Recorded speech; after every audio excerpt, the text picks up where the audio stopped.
Hello everyone, welcome back to the channel. आज हम chapter 4 the climate पढ़ेंगे और इसका इंट्रोडक्शन पढ़ेंगे। देखिए, इंट्रोडक्शन पढ़ना इसलिए भी बहुत इंपॉर्टेंट है क्योंकि जब हम ऐसे इंपॉर्टेंट चैप्टर को पढ़ने जाते हैं तो हमें ये पता होना चाहिए कि आखिर हम इस चैप्टर के अंदर क्या पढ़ने जा रहे हैं। लेकिन इससे पहले ये समझना ज़रूरी है कि इस चैप्टर को पढ़ने का मोटिव क्या है, कि क्यों हम ये चैप्टर पढ़ रहे हैं, जो आपके इंट्रोडक्शन में दे रखा होता है। तो इससे हम एक समरी भी समझ सकते हैं कि किस तरीके से पूरा ओवरव्यू देता है इंट्रोडक्शन, राइट। सो इसीलिए हम आज इंट्रोडक्शन को पढ़ेंगे और फिर नेक्स्ट लेक्चर्स के अंदर हम मेन चैप्टर्स के जो टॉपिक है उसे स्टार्ट करेंगे। तो सबसे पहले यहाँ पर लिखा हुआ है कि we drink more water during summer. Your uniform during the summer is different from the winters. And why do you wear lighter clothes during the summer and heavy woolen clothes winters in the North India? In southern India, woolen clothes are not required. And in northern states, winter are mild except in the hills. अब ये जितने भी point हमने पढ़े उसके अंदर एक चीज के बारे में बताया गया है, वो है दो तरह की चीज की। एक समर है जहां पर हम काफी ज्यादा पानी पीते हैं, और विंटर में हम देखते हैं कि हम पानी ज्यादा नहीं पी सकते हैं। क्यों नहीं पी सकते? क्योंकि मॉइस्चर रहता है एनवायरनमेंट में, क्लाइमेट के अंदर मॉइस्चर रहता है, तो हम ज्यादा पानी नहीं पी सकते हैं। और दूसरा, क्योंकि विंटर है, ठंड का मौसम है और हम पानी नहीं पीते क्योंकि जो बॉडी है अंदर से ऑलरेडी क्या रहती है, मॉइस्चराइज रहती है। और वहीं समर पे आप देखते हो हम काफ़ी ज़्यादा पानी, क्यों? क्योंकि जो क्लाइमेट होता है वो अनमॉइस्चराइज होता है, मतलब हमारे बॉडी से पानी जो है उसकी कमी हो जाती है और हम काफ़ी ज़्यादा पानी पीते हैं हमारी बॉडी को हाइड्रेट रखने के लिए। वो वहीं देखते हैं कि हम स्कूल जाते हैं, हम रोज़ स्कूल जाते हैं और हम देखते हैं कि समर के अंदर हम जो यूनिफॉर्म है वो बहुत सिंपल से पहन के जाते हैं, लेकिन वहीं पे हम जब विंटर स्टार्ट हो जाते हैं तो हम स्वेटर्स पहनना स्टार्ट कर लेते हैं। स्कूल के लिए एक अलग ब्लेजर होता है, घर के लिए अलग स्वेटर होता है। तो ऐसा क्यों होता है? ये दो चीज़ें हम क्यों, ये किस तरीके से जो है चेंजेस क्यों हो रहे हैं, वो हम मेनली इस चैप्टर में पढ़ने जा रहे हैं कि ये जो समर क्यों होता है, विंटर क्यों होता है, इसे हम पढ़ेंगे।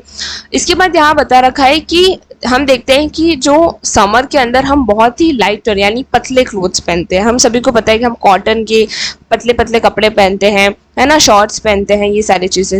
और हम विंटर्स के अंदर काफ़ी वूलन वाले यानी जिसमें हमें ठंड ना लगे ऐसे कपड़े पहनते हैं।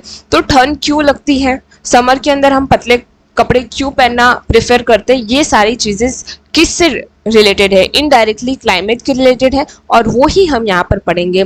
यहाँ पर हम ये चीज़ भी देखेंगे कि साउथ के अंदर जो है क्लाइमेट अलग रहता है और नॉर्थ स्टेट के अंदर भी क्लाइमेट क्या रहता है, अलग रहता है। यहाँ पर हम देखते हैं कि साउथ के अंदर विंटर के टाइम पे भी जो वुलन क्लोथ है वो रिक्वायर नहीं होते हैं क्योंकि वो इक्वेटोरियल रीजन के अंदर आता है। आप सभी को पता होगा कि इंडिया जो है, इंडिया की सेंट्रल पार्ट से ट्रॉपिक ऑफ कैंसर गुजरती है, जिसकी वजह से वो इंडिया को दो टाइप के क्लाइमेट के अंदर डिवाइड कर लेता है। तो जो सदर्न इंडिया होता है वो इक्वेटोरियल टाइप ऑफ क्लाइमेट रहता है, सन की रेज जो है वो वहाँ डायरेक्ट जाती हैं, जिसकी वजह से वहाँ जो क्लाइमेट रहता है वो बहुत क्या रहता है, मॉडरेट रहता है। और ठंड की टाइम पे भी वहाँ पर काफ़ी ज़्यादा मॉडरेट रहता है, इतनी ज़्यादा ठंड वहाँ पर नहीं रहती है जैसे कश्मीर के अंदर है, हिमालयन रीजन के अंदर है, वैसी ठंड हमें साउथ इंडिया के अंदर नहीं मिलती है। और क्योंकि जो ओशन रीजन होता है, जो ओशन, इंडियन ओशन जो है, इसकी वजह से मॉडरेट रीजन भी जो क्लाइमेट है वो क्रिएट होता है। नॉर्थ के अंदर आप देखिए तो एक तो चारों तरफ क्या है, इधर पाकिस्तान, अफगानिस्तान, चाइना, है ना, नेपाल, भूटान सभी ओर से घिरा हुआ है। तो वहाँ पर कोई मॉडरेट, मतलब वाटर जब होता है तो वहाँ लो प्रेशर हाई प्रेशर की वजह से मॉडरेट क्लाइमेट क्रिएट होता है, लेकिन वो नहीं होता है ना। और साथ ही में वहाँ पर बहुत ज़्यादा हिली एरियाज है, और जैसे जैसे हम हाइट पे जाते हैं टेम्परेचर कम होता है, प्रेशर कम होता है, तो वहाँ पर क्या होता है, बहुत ज़्यादा ठंड होती है। तो ये चीज़ हम पढ़ेंगे कि क्या पूरा ओवरऑल होता है। अभी शायद मैं आपको जो समझा रही होंगी, आपको high, low pressure, high pressure, moderate, ये सब आपको नहीं समझ में आएगा, क्योंकि आप इसके डीप में जब जाएंगे, ये पूरे चैप्टर को पढ़ने के बाद ये क्लैरिटी हो जाएगी कि लो प्रेशर क्या होता है, हाई प्रेशर क्या होता है, क्लाइमेट चेंज कैसे होता है, वेदर जो है वो अलग अलग जगह पे चेंज क्यों होता है, वो सारी ही चीज़ हम डिटेल से पढ़ेंगे। So there are variation in the weather condition during the different season, अलग अलग सीजन के अंदर अलग अलग वेदर कंडीशन होती है। And this change occur due to the changes in elements of the weather, जैसे टेम्परेचर, वहाँ का टेम्परेचर कैसा है, प्रेशर कैसा है, जैसे मैंने अभी बताया टेम्परेचर कम होना, प्रेशर कम होना, विंड की डायरेक्शन क्या है, वेलोसिटी क्या है, ह्यूमिडिटी यानी जो क्लाइमेट के अंदर ह्यूमिडिटी कैसी है, प्रेसिपिटेशन कैसा है, ये सारी ही चीज़ें मिलकर कहीं ना कहीं क्लाइमेट को क्या करती है, इफेक्ट करती है। अब हम बात करते हैं, यहाँ पर एक डेफिनेशन है जो आपके लिए बहुत इंपॉर्टेंट है और वो है weather is a momentary state of the atmosphere while the climate refer to the average of weather condition। एक क्वेश्चन आपको जो पूछा जा सकता है वो हो सकता है कि वेदर और क्लाइमेट के बीच में क्या चेंज होता है। वेदर जो रहता है वो मोमेंट्री स्टेट होता है, यानी जैसे कि सुबह में क्या था, बारिश हो रही थी और दोपहर में क्या हो गई, धूप आ गई और फिर शाम को फिर से बारिश आ गई। तो वेदर जो एक दो घंटे या एक दिन का है ना, एक दिन का चेंज हो सकता है, वीक का हो सकता है, लेकिन जो क्लाइमेट होता है वो ओवर 30 ईयर्स 50 ईयर्स से आता है। जैसे इंडिया का कौन सा क्लाइमेट है, मॉनसून टाइप ऑफ क्लाइमेट है ना, वो अभी चेंज नहीं हुआ है। तो ओवर 50 टू 60 ईयर्स इतने सालों में क्या होता है, क्लाइमेट चेंज होता है। और जब क्लाइमेट चेंज होता है तो काफ़ी सारी चीज़ें इस पर इम्पेक्ट करता है, जैसे एग्रीकल्चर, इकोनॉमिक, है ना। देन आफ्टर वेदर भी चेंज होते हैं कंट्रीज के अंदर, जो मानसून विंड्स होती है उसके अंदर चेंजेस आते हैं, तो वो क्लाइमेट के चेंज होते हैं। लेकिन वेदर जो है, जैसे आज हम देख रहे हैं कि बहुत ज़्यादा बारिश है लेकिन कल बहुत ज़्यादा धूप है, तो वो क्या है, वेदर है। तो ये जो है वो एक मोमेंट्री स्टेट है एटमॉस्फेयर का। लेकिन क्लाइमेट जो है वो एक ऐसी वेदर कंडीशन है जो लॉन्ग पीरियड ऑफ टाइम तक रहता है। Weather change quickly, may be within a day or a week, but climate change respectively and may be noted after 50 years or more, यानी इतने सालों तक वो चेंज होता है। तो उसमें टाइम लगता है क्लाइमेट चेंज होने में। You have already studied about the monsoon in your early classes. आप लोगों ने पढ़ाई होगा कि मॉनसून क्या होता है, इसमें आपने शॉर्ट फॉर्म में पढ़ाई होगा। मॉनसून का वर्ड भी आपको पता होगा कि मॉनसून क्या है। आप लोग मुझे बताना, क्लास 6-7 में आपने पढ़ाई होगा कि मॉनसून वर्ड किससे बनता है और इसका क्या मतलब होता है।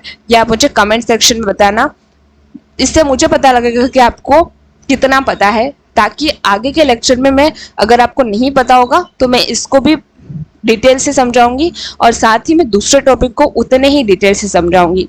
Monsoon can not the climate associated with the seasonal revival in the direction of the wind. Monsoon जो है वो क्लाइमेट से एसोसिएट नहीं है ना। हमारे इंडिया के अंदर मॉनसून टाइप ऑफ क्लाइमेट है, लेकिन वो जो मॉनसून विंड्स होती है वो क्लाइमेट से एसोसिएट नहीं होती है। ये विंड ऑफ डायरेक्शन की, विंड जिस तरीके से जाएगी, जो एयर होगी उसकी डायरेक्शन जैसी होगी वैसी ही मॉनसून होगी।